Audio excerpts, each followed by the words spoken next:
16 juillet 1977. Ouais, c'était un vendredi. C'est quelque chose qu'on n'oublie pas, ça. Hein. C'est quelque chose qu'on n'oublie pas, ça. C'était quel bateau? C'était l'Agnès Didier. C'était un classique. On remontait encore le chalut sur le côté. Hein. Ouais. Non, c'était 16 juillet 1977. On a fait ça. Vous étiez le seul mousse à bord? Ah oui, il y avait, sur chaque bateau, il n'y avait qu'un mousse. En règle générale, il y avait qu'un mousse. Pas... On partait 8 jours en mer. On partait du vendredi au dimanche. Alors, c'était des bateaux, en bois. On n'avait que 250 litres d'eau, douce, juste pour faire la cuisine. Bon, on partait 10 jours, on ne se lavait pas, rien du tout. Hein. On n'avait pas de water, on n'avait rien du tout, on n'avait aucun confort. Hein. Le strict minimum. Hein. Qu'est-ce qu'on vous a demandé de faire la première semaine? Le travail du mousse, c'était déjà d'observer, ramasser le poisson, faire la propreté du bateau. Voilà, c'était ça principalement, et puis de remplir les aiguilles. Vous savez, regarnir les aiguilles quand il y avait de la casse, et puis de regarder. Et puis quand il y avait du travail, il y avait toujours un matelot plus ou moins qui était chargé de faire un petit peu de matériel de pêche, bourrelet, machin et tout. Alors on le faisait avec lui. Quand il était mousse, on le faisait avec lui. Les bourrelets, on les faisait avec lui. Et quand vous êtes passé du classique au pêche arrière, vous vous souvenez?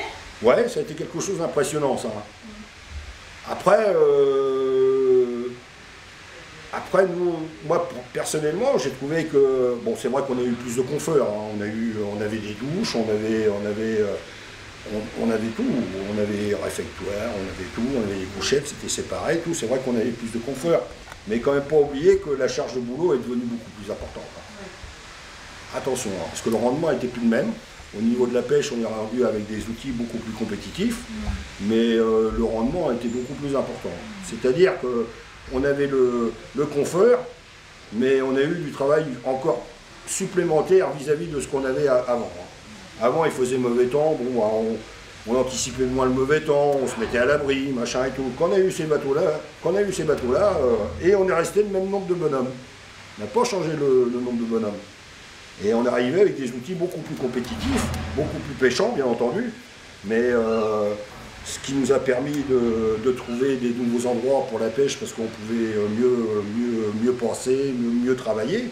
Mais on a fait énormément de casse, énormément de manutention, énormément... Ah oui, oui, oui. Oui, la charge de boulot vis-à-vis du classique est devenue supérieure quand on a eu des pêches arrière. Beaucoup moins de temps de repos, mais aussi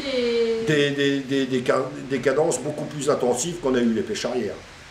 Alors à quoi sont dues les cadences plus intensives? Parce qu'on travaillait du matériel plus grand, et nos filets de pêche étaient beaucoup plus grands. Ouais. Hein? La manutention du poisson était plus importante parce qu'on pêchait plus, ce qui est logique. Hein? Et en plus de ça, ça nous a ouvert des nouvelles mers et on cassait plus aussi. Alors ça a fait que ça, plus ça, plus ça, plus ça, ça représentait des charges de travail beaucoup plus importantes. Hein. Ouais. Ah oui, oui, oui, oui.